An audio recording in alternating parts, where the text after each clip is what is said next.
SwayamPrabha. Digital India. Educated India.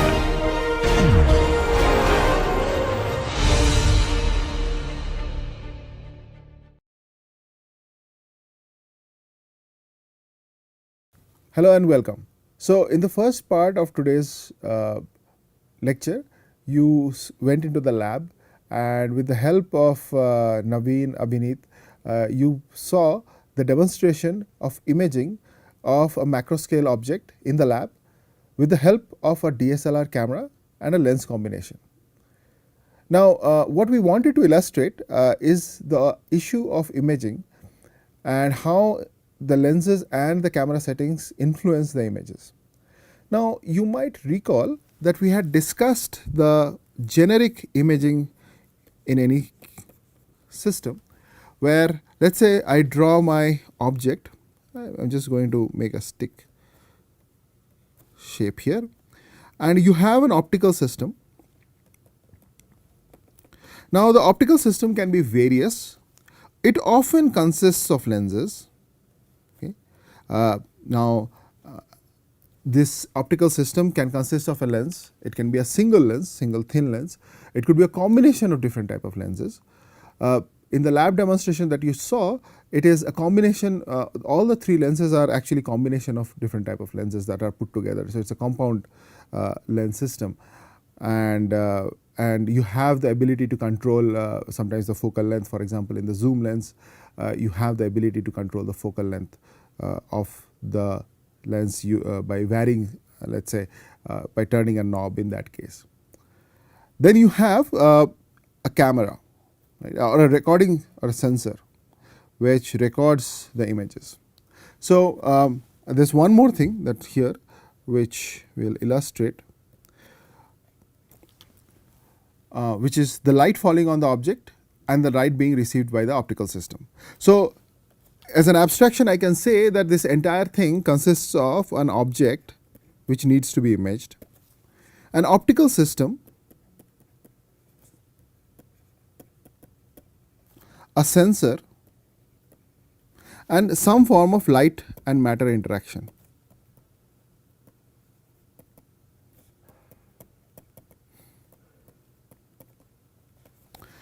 Now the optical system can be various. Okay, it can be a lens, it can be a thin lens, it can be a single thin lens, it could be many lenses put together.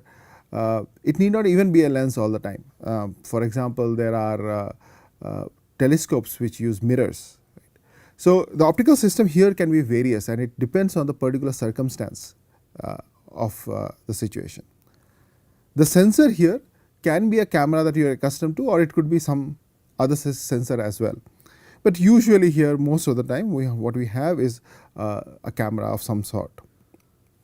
And then obviously you have the object, and you have some sort of light matter interaction. So some sort of light is falling on my object, and this light is being some sort of electromagnetic radiation is being received by my optical system and processed through it, and finally being recorded by my sensor.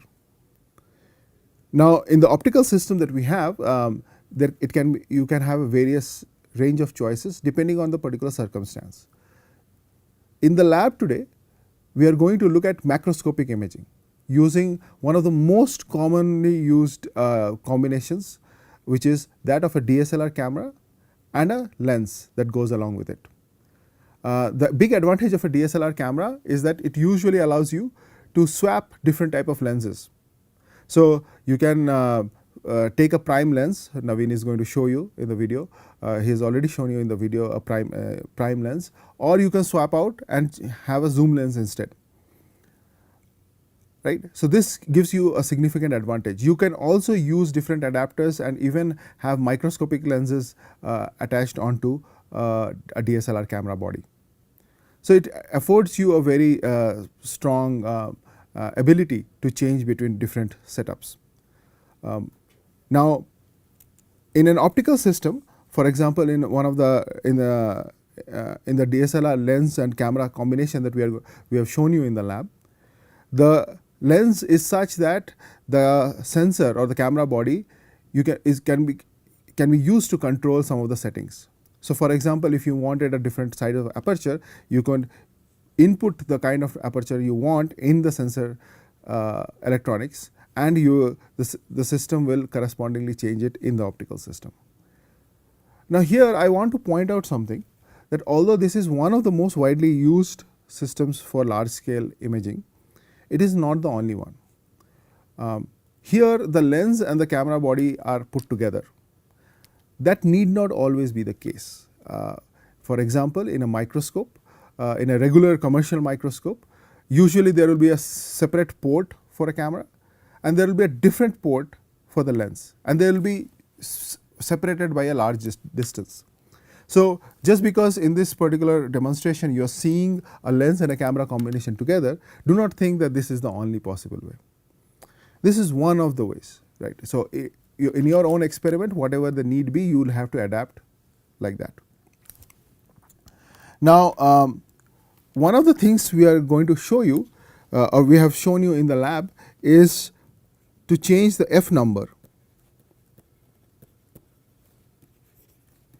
of a lens.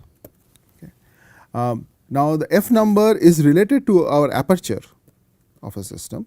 So as my f number increases in this system, my aperture actually decreases. So this is a number that I can control using my system, and effectively what it is doing in the optical system is it is controlling my aperture. So you cannot set the f number to any arbitrary value. There are a set of values that you have access to in a DSLR lens and a sensor combination, and when you do that, the aperture becomes a certain fixed value, right. So let me do one more thing. What I have done is, whatever you saw in the lab, I have made a PPT out of it, and I'll just quickly go over all the things and highlight some of the key issues there, so that we are able to understand everything better. So in the lab session, one of the things Naveen is going to show you is the effect of aperture. And this image, which is not mine, and I have given the image credits at the bottom here, the effect of different f numbers is shown. So as you can see, this is f 1.4 and this is f 8.0, and it is sort of obvious what is happening. This is the area through which light can pass at f 1.4, and corresponding here, this is the area over which light can pass at an f number of 8. This f by this means this is the f number that is being used. So this is something that can be controlled. This is your aperture right here, and this aperture is somewhere inside the lens, and it is not a front aperture or a back aperture. It's somewhere inside, and you can control it. In our demonstration, it is somewhere inside, and you can control this using the camera body. So when we started the imaging, this is the first image, and we can see that the f number here is f 5.3. So when you input the number 5.3, this is again a number that you can control from the camera body. The lens is such that it is motorized. So the coupling is such that the moment you input this number, the camera forces the lens to operate at f 5.3.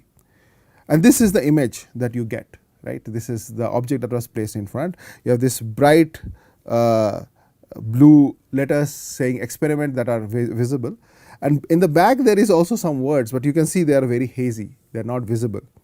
The light is enough. It is not a question of exposure time, although the exposure time here is also mentioned 1/200, and the ISO is also mentioned, but it is not an issue of the light. It is how at this particular point you are not able to image the letters in the back. So we will see how this problem was addressed. Okay, so now this is the same experiment repeated at a different f number. So you can see this is f 36, and you can see the word experiment written here, and you can also read experiment please stay away from the table at the back, and you can also see this arrow, and this both these two both this set of letters now has become very clear in this particular image. But the image also has become very dark compared to the last one, isn't it? So this is a very bright image. The object in the behind is not very visible. In this particular case, as you just changed only the f number and no other variable was changed, both the letters in the back and the front are now visible, but the entire image has become very dark. So to address this, what Naveen and Abhinit do is to change your exposure time. So now the exposure time is up to 1/4 seconds. Okay, earlier it is 1/200 seconds. So the moment the exposure time is changed, the image becomes bright because you have let in light for 1/4 seconds instead of 1/200 seconds. And now everything is here is bright and clearly visible. So you can see that this is the same lens, nothing has been changed except for the aperture. So why does this happen? Well, a higher aperture essentially starts, as we saw here. Let me go back to this. So at very high aperture values, you are basically constraining the amount of light. So if you have a lens, you are constricting the light to enter through the very small cone. And this small gap that you have, this is a mechanical gap. This small gap now starts to act more like a pinhole. As it acts more like a pinhole, everything starts to come into focus. Right? At lower f numbers, you have a larger cone of light that is entering into my system. So the imaging is changed just by controlling not the lenses or not the lens type or even the placing of the lenses with respect to each other, but simply by the use of this aperture. Right? Okay. And here this is a demonstration of what happens when you let too much light in. So now everything else is remaining constant. The exposure time has now been increased to 2 seconds, and you can see that this is an overexposed image. It's so bright. So if you took this into image J or some other software which can read the values, you'll see that all these places which are very bright, all these places, they will be all saturated. Okay. So these will be saturated pixels all here. Obviously almost all of the picture is saturated except for a few places. So I've just scribbled over here just to sort of show you one of the locations, right. And now it's saturated enough that this portion is not even readable. So now in order to correct the system but keep these two numbers constant, what Naveen and Abhinit do is they now use a smaller ISO. Okay. So this value now also controls the amount of value that is read by your pixel per photon, and you can see that by decreasing this number to 1000, earlier it was 12,800, which is a very large number. Now it is down to 1000. You suddenly have everything back not only in focus, but the image is not excessively bright. So this shows you how you can control different variables in the lab using settings on your camera. Obviously, we have not been able to show you all different combinations. That is not the intent. The intent here is to show you one particular combination, and which is a very widely used combination of a DSLR camera and its corresponding lenses, and you can experiment with others if you want to. This camera, again I am going to repeat, is a color camera.